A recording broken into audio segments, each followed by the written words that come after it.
once you are in this upswing, when there is this velocity to it, this is when the most progress is made. This is where you really, really zoom into. This is where you give yourself fully. Because all that, whatever is reached, stays with you. Literally. Because it's not like a form. It's not like a physical form that you need to maintain. It's whatever level of consciousness is being touched. It leaves its mark there. This is the way Shakti works. It leaves its mark.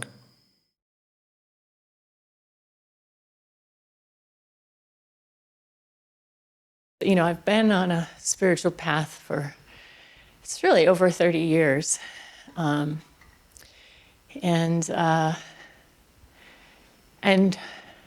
for the last 20, with the intention of having a regular daily, or at least just consistent spiritual practice. And I've just never been able to do it. You know, I would go to workshops, I would do periodic stuff, and I could go really deep in workshops. When it came to just my own practice, I just was never able to do it until now. And so now I have my own meditation room, and I'm meditating every day without fail, and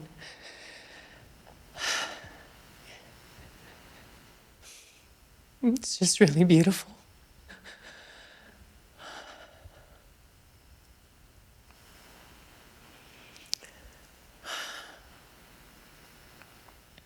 So I'm just so grateful for that. I just, you know, in 1 year, you know, there's just so many shifts, and yet I know I'm just at that very beginning also, you know.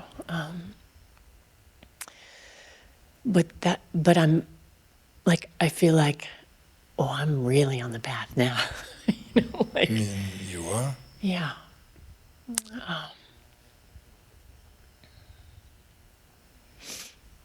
So my questions are really just kind of asking for some tweaks in my own practice, especially in terms like looking forward to going home. The first is just that you know, even though on the one hand, I don't feel in any hurry. On the other hand, I can't help but feel this urge in every meditation that I want it to be productive, you know, like, and I am, you know, I roll with that and let it come and ask for it just to roll through. But there is also, you know, I do have an intention. I do actually want to progress, you know. So it's again kind of, and all my questions are kind of like how to hold these things that kind of waver back and forth, you know. So that's one. And the another is, you know, you've been very clear about just kind of like going in just as you are, just letting go and relaxing into it, and just, you know, with no specific direction. And yet, you know, it feels like, well, sometimes like, well, let me try and put the focus here, and let me try and put the focus here, and well, what will it feel like if I do things with this little different intention, and that, you know. And I do actually get different experiences and results when I heard you say something like the strategies, right? Like try different strategies with things. And so again, I'm not sure, like, am I just kind of getting in my own way with that? Or, you know, or is that part of it, you know? And then the last sort of thing, which has really just come up in this immersion with your addition of going in full. I was like, really love that. And not just this time, but I've also heard you say a lot about a certain kind of audacity, you know. So I have always felt a certain connection with a great deal of power in some respect, you know. And when I think about going in full, I can kind of see it two different ways, you know. There's like going in full from that place of power.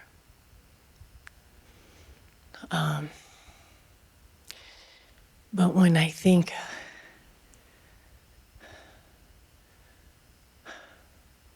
of offering,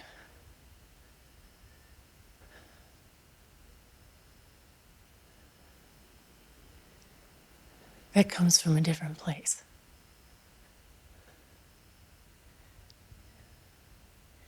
And so again, I'm not sure, like, which way to go with that. Let's see.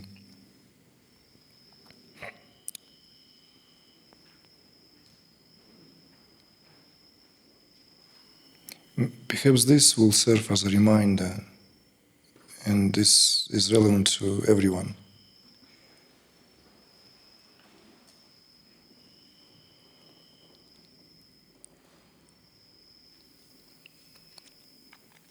There are phases where tremendous progress can be made and is made when things just unfold on their own. Just already there is this, because there are these rhythms as well. We spoke about the Samkhya philosophy earlier. Even sadhana is also subjected to these laws of nature. How could not be? Different phases, different times. So, since there is this unstoppable rotation, movement between sattva, rajas and tamas, this also translates into the way how a predominant force is there in place. So there are phases when our sadhana really, when we progress, I would say even when we wouldn't even do much. Simply there is more awareness. Granted, that somehow just feels, everything feels much more crisp, clear, crystal.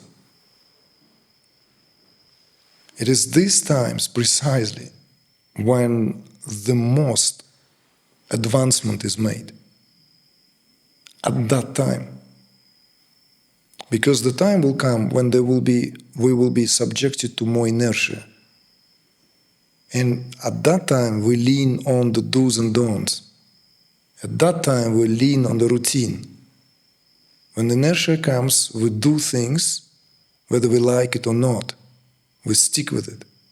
So this, what you're sharing, for example, is intimately familiar to me. This, like, room, meditation, place, everything. I've talked about it again, like in the early years I've held it, but then I've realized I actually haven't mentioned that. There should be a set of clothes to meditate. Just as one goes, if one goes to one's workshop, he wears one's favorite, like your favorite apron in the kitchen or something there, right, in the garden. And here you meditate. It's your outfit here. Natural fiber, it absorbs vibrations. What you meditate on, all your equipment there, all your props, that mattress, that cushion, that blanket, that asana. The same excitement I had when I would walk as a young man to my studio, anticipation, I had when I was doing my sadhana. I couldn't wait. Wherever I am, like for whatever reason I needed to be, I couldn't wait to get back to meditation. It's as if I'm on the most thrilling kind of like series on TV. You know, I can't wait till the evening comes to plunge myself in front and watch that because it was left on a cliffhanger. It's like that, completely. So I would say it was easy to sadhana. Sadhana was doing itself. Sadhana was doing me. I wasn't doing sadhana. It was the other way around. So this is when the greatest progress is made. And then there are phases of inertia. Sets in at some point, inevitably. Nothing is happening. Not really much difference. Not much change. But if we are clearly to understand that this, when we can make the most progress and the most advancement, not to be taken for granted. Because the time will come when we will then reap the dividends at more, let's say, inertia-driven times in our spiritual practice, which inevitably follows one way or another. So, just as in kind of whatever analogies we can find out there in physical activity, sports, surfing, like cycling, up the hill, you know, was one thing, and then down the hill is another thing. This you need to understand. You see? So once you are in this upswing, when there is this velocity to it, this is when the most progress is made. This is where you really, really zoom into. This is where you give yourself fully. Because all that, whatever is reached, stays with you. Literally. Because it's not like a form. It's not like a physical form that you need to maintain. It's whatever level of consciousness is being touched. It leaves its mark there. This is the way Shakti works. It leaves its mark. Then perhaps there will be less expansive times. But somewhere there in the recesses, there is this knowledge of that what is touched. Different kind of knowledge, cognitive knowledge. So, you're asking this now, as you have built the question from there to how you were unable to do the sadhana, and now sadhana, this is, yes, you were initiated into Tantric sadhana per se, last year here, and so it's unrolling. I'm very happy to hear that, because this is how it works. So it's a confirmation that it does. So I'm just as happy as to hear that back as you're reflecting this, because it's a confirmation of Tantric sadhana, of Tantric initiation into Tantric sadhana. So the whole point of Tantric sadhana, that it works on its own. It has to. So now, with regard to this power audacity versus surrender, versus giving oneself to that, offering oneself into that.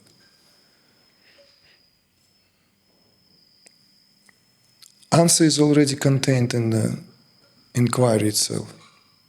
These are two sides, you see? The two sides here. We will speak about this, hopefully, as we build in our discourses. At least we have to revisit that, and with the new layer, added layer, when we'll speak of samavesha as penetration. Perhaps even tomorrow.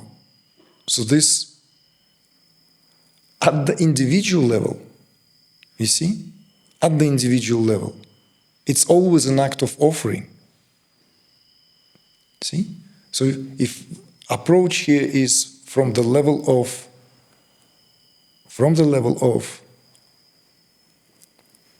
that what represented here by individual upaya, right?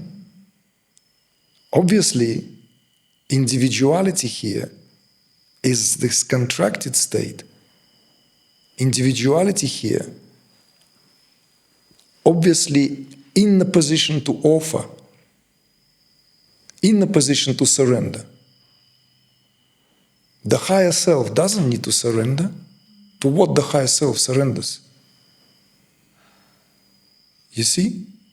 But when the higher upaya is utilized, the upaya from the place of courage and audacity to claim who I am, claim your true status, then at least that what we spoke of as that Shambhavupaya, because we have omitted the highest, Anupaya, right? This is where you apply that will, that from the place of I am. That's where the audacity is, to claim. That's where you then apply, and what carries it, if this does not, as it were, immediately deliver this, then the power does the job. So there is this also correlation between the upayas as well, as it has to be. If that highest upaya doesn't quite deliver, then the immediately descending one is what does the job. So now you have this understanding. Although this is Shiva and this is Shiva, this is awareness and this is awareness, individualized awareness, universal awareness. You work from the place where it feels most fitting at any given moment in time. You see? Other than that, applying this in the seatings, like placing attention here, placing attention there, fine. Nothing wrong with that, providing there is a consistency of effort in this regard, of emphasis, maybe even better word. So it's not like just kind of, after all, the best recipe may be cooked 50 times with the same ingredients, more or less. And why do we change the recipe? It works, right? Sometimes we try to experiment with the recipe and grandma was right, So, see, so if you want to work with when you place your attention on the heart, well, sit with that for a year, I'd say. If you want to place your attention in meditation in the command center from within, well, sit with that for a while, not like on Mondays and then, there has to be this, so that it kind of becomes your second nature. You gather yourself there. For those who lack of concentration, that's what's advised. Lack of concentration. For those who are all over the place, it's good to gather here in the gut and always, at least to begin with the saying hello to that movement, the diaphragmatic movement, and maybe remain the awareness there for a while, so that there is this sense of stability is there. So one is established in that, from where expansion can take place. In some people, the propensity to transcend is so fast, and it is accompanied by only what leads to the disturbance of the doshas. Vata is getting out of place. And with that, of course, burning of the fuses and everything. So these are other considerations. I don't think that applies to you at all. This is different, just mentioning that in the same breath. So just know this, that there are places to work from in your own. It's not that upayas are applied by a preceptor to the one who is in the role of the aspirant. So upayas meant to be applied by ourselves in our own practices, in our own processes.